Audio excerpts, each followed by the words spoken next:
fans and guardians of Bungie and Destiny. So, to the point, I just got done trying to watch. I watch YouTube on my devices, where it's just a browser-based YouTube, and then I have the app-based YouTube, and then I watch YouTube on my console, which is an app-based, weird-style YouTube. You can't do comments on the console. You can you can follow the channel, subscribe, and all that stuff, but you can't read. I mean, you can read the description, but you can't link to any of the content they link there. Like if they have a PDF for you to read through that is, RPG related, tabletop RPG related. I don't know why. I mean, because tabletop RPGs came before virtual or video RPGs, and yet video game RPGs is called RPGs. So I don't know, a little bit of a salt moment there. But anyway, so yeah, I'm watching the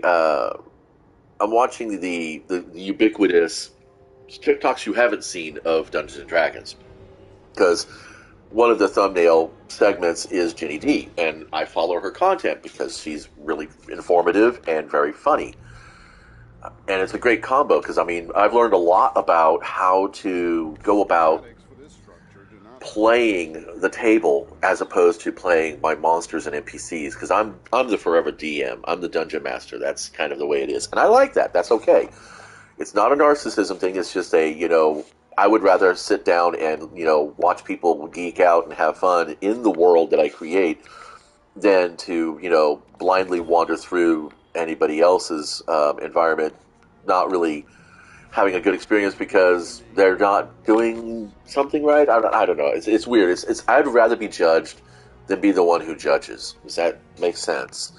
So basically, it's a 3-minute video, and about I would say 45 seconds in, I get a full fucking almost minute's worth of commercials.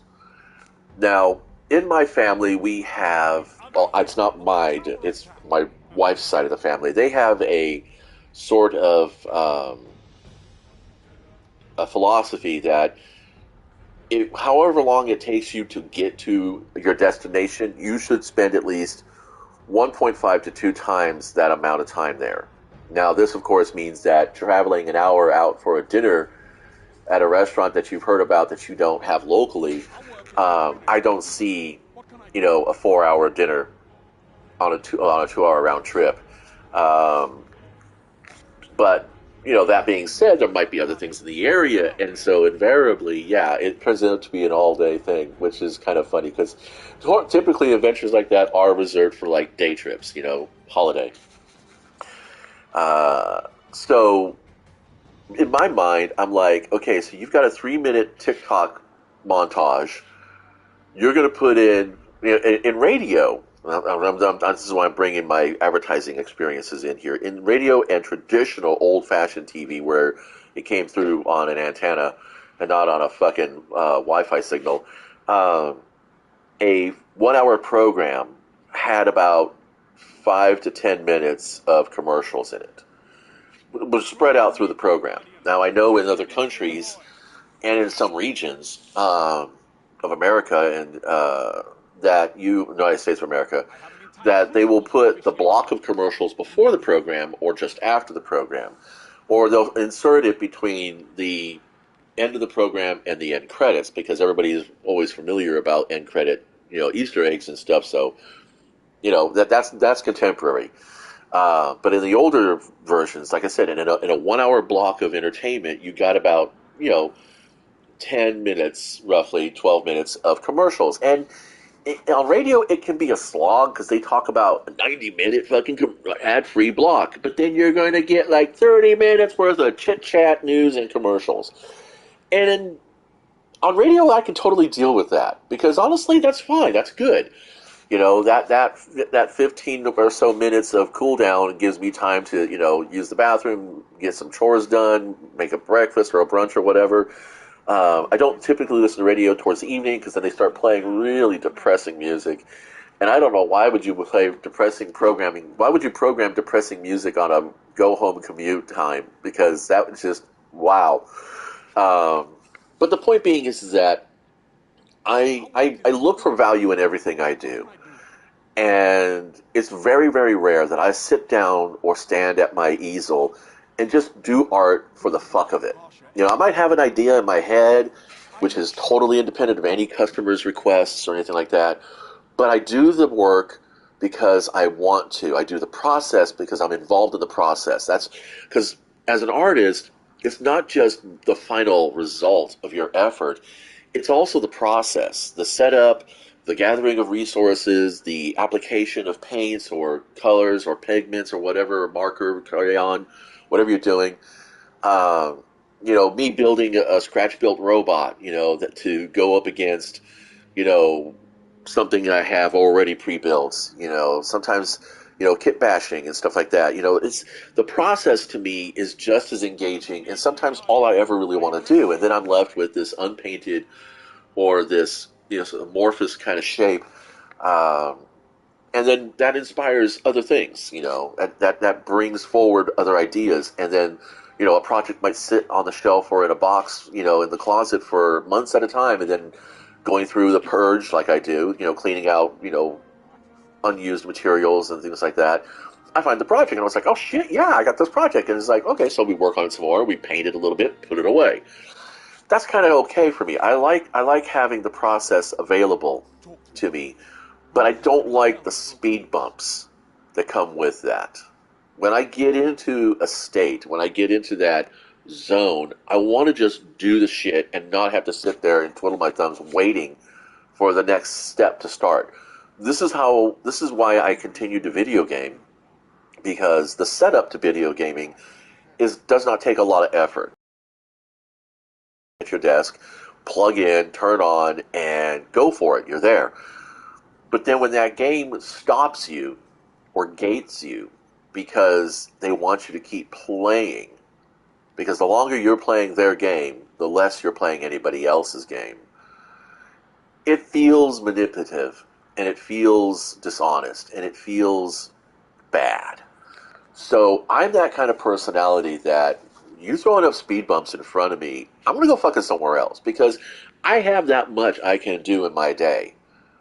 All right, you do not have me as a captive audience, and I don't ever expect anybody else to be a captive audience. This is why I do streaming, because you're not obligated to sit here the whole time. You know, you're under no obligation whatsoever to listen to me finish out this rant. In fact, honestly, it's already been 8 minutes, and I want to be done. So, Bungie, do something to optimize our playtime, because that is the thing that really puts us all off. Just like throwing a bunch of ads into a 3 minute fucking TikTok montage will put me off and totally just like, I will downvote a video. I will downvote a fucking video if I get hit with an ad 45 seconds into the video, and then every 30 to 45 seconds thereafter, after the third fucking hit, I don't watch your content anymore, and I will downvote you. That's how I am. So, and I expect that for me too. If I don't provide transformative or engaging content, let me fucking know. Tell me, yo, dude, get off your fucking ass and do something creative. Because my wife one time challenged me that way. A few years ago, I was in a slump.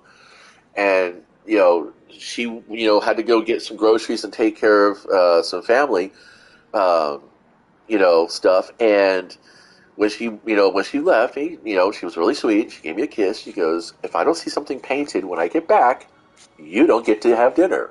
It was kind of along those lines. Um, and yeah, I had like a stack of canvas, and I painted all kinds of fucking shit. And I'm that way. What most artists, I know this is not humble bragging, this is a fact. What most artists will claim they take a week to do, I can get done in an afternoon. And that's because it's all process for me. You know, I get through the process and I get shit done. That's what I do in gaming. When I come to a game, I'm waiting for paint or glue to cure or dry or cool down or whatever. And I know that's going to only take a few minutes. So if I can't get content done in less than 15 minutes, and I don't feel I've made any progress in that 15 minutes, I'm not coming back.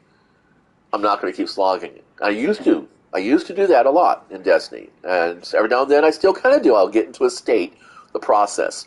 Like if I'm farming public events to get Glimmer, so I can go to the relic and forge a new weapon or upgrade a weapon that I have. So that happens every now and then when I have nothing else going on. But I almost always have something else going on. Bungie needs to realize that this modern audience, because we are an audience, we're not just your customers.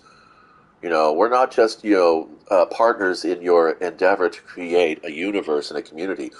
We are your audience. And if you don't play to the audience, you're going to lose the audience. And that's basically all I got to say on this point. So yeah, Bungie, it's not you. It is me. I'm just bored with waiting around to get shit done. I'm not bored with the content. I'm not bored with the community. I'm not bored with the salty assholes who fucking, want to keep chasing me across the PvP map just because I fucking mapped them with a fucking Mida multi-tool. I'm being specific. Go watch my other videos. I'm bored with the gating. I'm bored with the slowdown. I'm bored with the chugging. I'm bored with the excessive economies. That's what I'm bored with. Stop putting speed bumps in our way. Let us fucking blast through the content. Those who are bored afterwards of going through the content, those who complain there's no content, are not playing your game. Understand that. Realize that. It's not you. It's us. So how can we come to a middle ground here? Thank you for watching. Until next time, play well and be nice to each other.